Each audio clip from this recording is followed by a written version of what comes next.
my granddad is really the one that taught me to love the sport of fishing. Now, he was more of a crappie fisherman. He would occasionally bass fish, but crappie was his first love. And from the time I was, I don't know, 2 years old, fishing was all I wanted to do.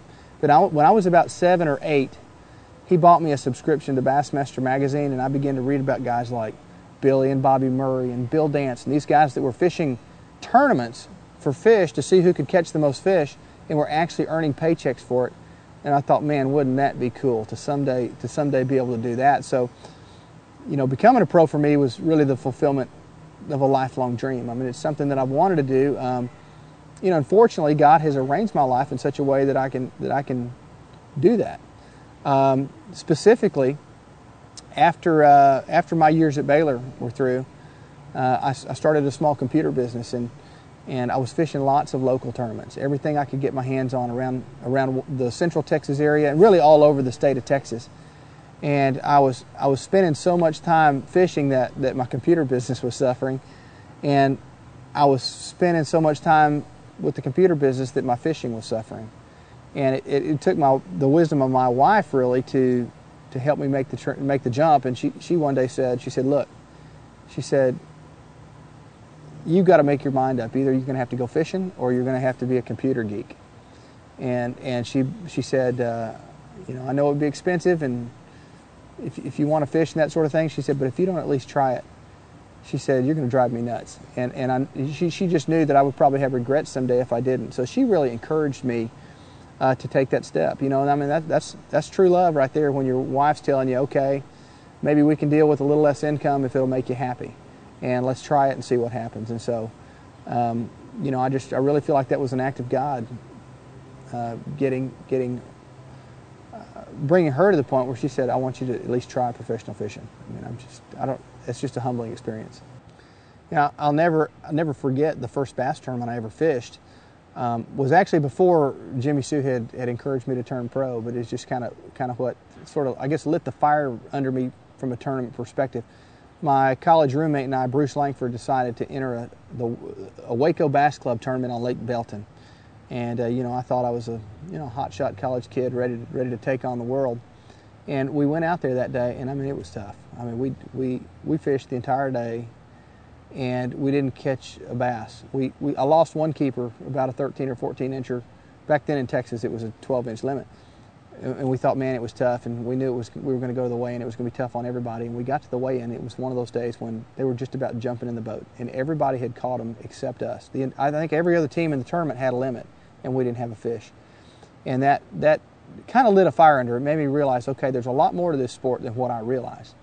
And I'm going to have to take some time and very intentionally learn this sport before I get my feet wet in tournaments again. And so that's what I did. We joined the Waco Bass Club, fished one tournament, and dropped out. And then that next year, I basically set my mind on picking one lake, and hey, I'm going to learn this lake. And then a year later, we joined Waco Bass Club again, and we were, pretty consistent competitors in the club then, and began to win some events and that sort of thing. And then, you know, a few years after that, for the next few years, I was fishing all kinds of tournaments across the state, and I began to win most of the tournaments that were on my home waters, and lots of tournaments even at places that I'd never been around the state of Texas. The first professional tournament that I ever fished, right after Jimmy Sue had encouraged me to, hey, quit your job and go fish for a living, was on Toledo Bend. It was called a Golden Blend Invitational, and that was Redman's kind of professional level event. It was my first time ever to fish against guys like Rick Clunn and Denny Brower and Tommy Martin and Larry Nixon and all the big names of the sport. And I'd only been on Toledo Bend about 3 or 4 times in my entire life, and I went over there and I won that event.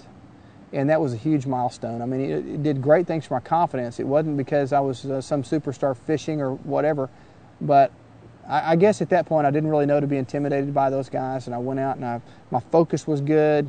I was fishing to my strengths, and again, it's just one of those things that God orchestrated in my life. You know, probably without that win, my career might have taken a completely different path. But you know, it's kind of like the little engine that could. You start believing that, hey, I can do this.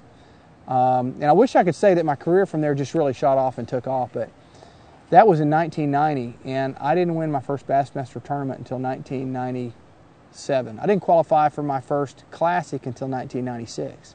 So I had a big learning curve in there, and you know, I think that's something that most pros need to realize. With very few exceptions, there's a pretty good learning curve when you get into professional fishing.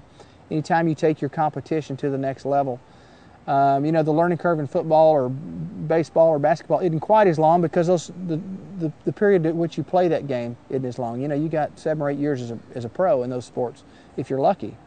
Whereas fishing, you've got 20 or 30 years.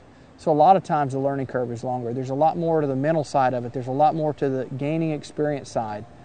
You know, I think one of the big things for me was when I started traveling around on tour all over the country, I began to fish waters that were different than anything I'd ever fished. You know, I'd never been on a tidal river before. I'd never been on a natural lake. Never been on really a major river system because, you know, our rivers in Texas, they only got water when it rains. You know, if it doesn't rain, all you've got to fish in is a lake. So I was good at fishing reservoirs, but most of the tour focused on these other types of waterways. So learning how to fish those was instrumental to me. And you know, I'll never forget winning that first tournament in 1997. And I would say that was really the point that jump-started my career. Now there were some personal decisions that were going along about that time that I think really played into me even being able to win that tournament. Jimmy Sue and I, she was working as a nurse. She basically put me through fishing school. You know, you hear about people wives putting their husbands through law school or medical school or whatever. Well, Jimmy Sue was working as an RN and she put me through fishing school. And she made the decision to quit her job. I was starting to get a few sponsors. I was cashing a paycheck occasionally. We had kids on the scene, and we really wanted to be together as a family. And we felt God was leading us for her to quit her job, for us to homeschool the kids, and for them to travel with me. And as she quit her job and we began to make that transition, that's when my career really took off. And I know a lot of it was, you know, I think anytime you're really following what you sense God's will is in your life, even though it may not seem like the smart thing to do financially or otherwise, you're never at risk when you follow God. I mean, it doesn't guarantee that you can start winning bass tournaments, but you know, He always meets our needs. He doesn't always meet our wants. Sometimes I get those mixed up with what my needs are, but He always meets our needs, and that was certainly the case in my career. And it's really humbling and just reminds me about the God that I serve in my relationship with Christ. When I look back at my career and look what my career was doing, which was this, until I really took a bold step of obedience to Him and began to use my fishing not as just something to earn a paycheck for me or earn a living, but you know, God, if you take this and you use it, it's got to be a tool in your hands, or it's in vain. And you know, He immediately began to use that to produce fruit in so many ways in my life. So you know, that's sort of how I became a pro and got to where I am. Hi, I'm Alton Jones, the 2008 Bassmaster Classic World Champion, and I want to be your personal bass coach. Log on to mybasscoach.com and you're going to find a world of information out there, things that you're not going to get on any other website, that you're not going to find in the magazine. On mybasscoach.com, you're going to have the opportunity to learn directly from top bass pros on the Bassmaster Elite Series, FLW, and other top tours in the country. So log on now to mybasscoach.com and let me be your personal bass coach.